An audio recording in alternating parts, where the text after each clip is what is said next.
একাদশী ব্রতের মাহাত্ম্য কি? সনাতন ধর্মে একাদশী ব্রত সর্বশ্রেষ্ঠ ও সর্বাধিক পবিত্র ব্রতগুলোর একটি। বৈদিক ও পুরাণীয় শাস্ত্রে একাদশীকে ভগবান বিষ্ণু ও শ্রীকৃষ্ণের অতি প্রিয় তিথি বলা হয়েছে।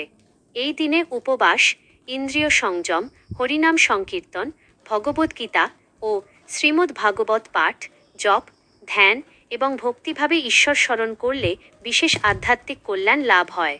একাদশী ব্রতের মূল উদ্দেশ্য কেবল খাদ্যত্যাগ নয়, বরং মন, বাক্য ও কর্মকে পবিত্র করে পরমেশ্বরের সেবায় নিবেদিত হওয়া।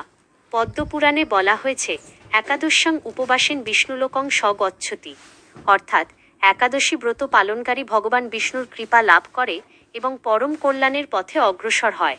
স্কন্দপুরাণে একাদশীকে সমস্ত ব্রতের মধ্যে শ্রেষ্ঠ বলা হয়েছে।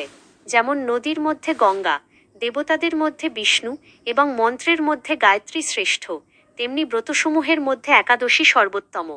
শাস্ত্র অনুযায়ী একাদশীতে অন্য জাতীয় শস্য পরিহার করে ভক্তিভাবে উপবাস পালন করা হয়।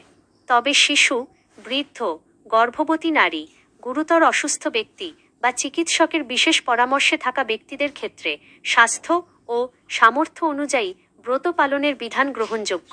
সনাতন ধর্মে ধর্মাচরণে বিবেক, শুচিতা ও আন্তরিকতারও গুরুত্ব রয়েছে।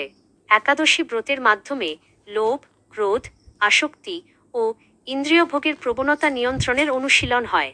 এই ব্রত ভক্তের হৃদয়ে বিনয়, দয়া, শুদ্ধতা ও ঈশ্বর প্রেম বৃদ্ধি করে।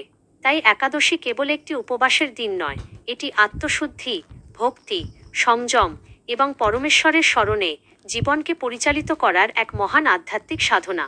শাস্ত্রসূত্র: ভগবদ্গীতা, পদ্মপুরাণ, একাদশী মাহাত্ম্য, স্কন্দপুরাণ, একাদশী মাহাত্ম্য, হরিভক্তি বিলাস, দ্বাদশ বিলাস।